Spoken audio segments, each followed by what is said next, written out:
Chapter 29. Glory of listening to Mudgal Puran during the year. Om Shri Ganeshaya Namaha.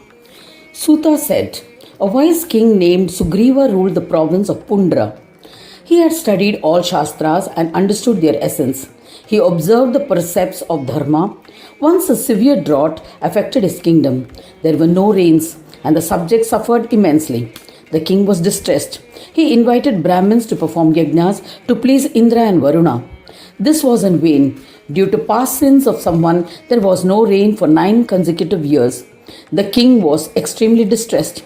He renounced his kingdom and approached Vishwamitra. He offered pranams and asked for a solution. Vishwamitra said to the king, O king, listen to the recitation of the Mudgal Puran and the kingdom will be blessed with abundant rainfall. There is no doubt about it. The king requested Brahmins to write the Mudgal Puran. He returned to his kingdom happily. Along with the subjects, the wise king listened to the recitation of the Mudgal Puran. As soon as the recitation commenced, there were torrential rains and the king was astonished. All the subjects of the Pundra kingdom were overjoyed. Since then, the king worshipped Ganesha regularly. Commencing on the first day of the Shukla Paksha in the month of Bhadrapad, the king listened devotedly to the recitation of the all-siddhi bestowing Mudgal Puran and concluded the recitation on Shukla Chaturthi. On the Shukla Panchami of Bhadrapad, he would happily break the fast. In the joy-bestowing Shravan month of the next year, the happy king invited interested listeners and commenced reading the Puran once again on the first day of Shukla Paksh.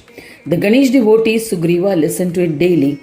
The reading was concluded on the new moon of the month of Ashad. The king would invite the eminent citizens and read the Mudgal Puran every year in this manner. This became an annual ritual. Every year the subjects of the kingdom would listen to the Puran with great devotion. They became free of sorrows and would worship Ganesha with devotion. During the reign of Sugriva, no one was afflicted with childlessness. No one suffered any diseases or sorrow. All subjects were blessed with prosperity. They were free of diseases, sins and fear.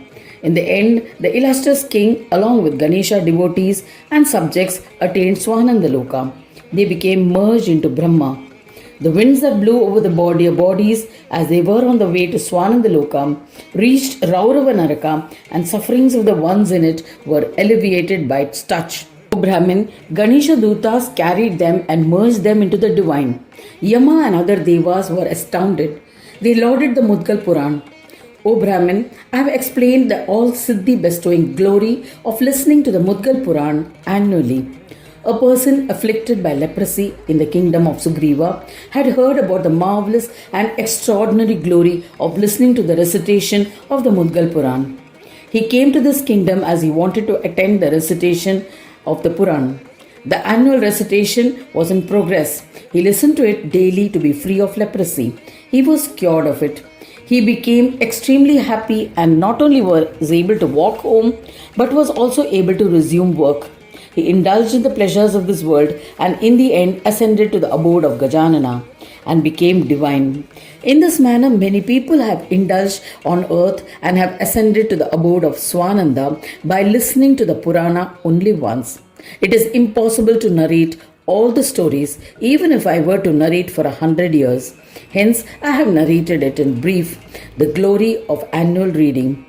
Thus ends the 29th chapter titled Glory of Listening to Mudgal Puran annually in the 9th Khanda of the Purana Upanishad, Srimad Mudgal Puran, describing the legends of yoga, dedicated to Sri Gajanana.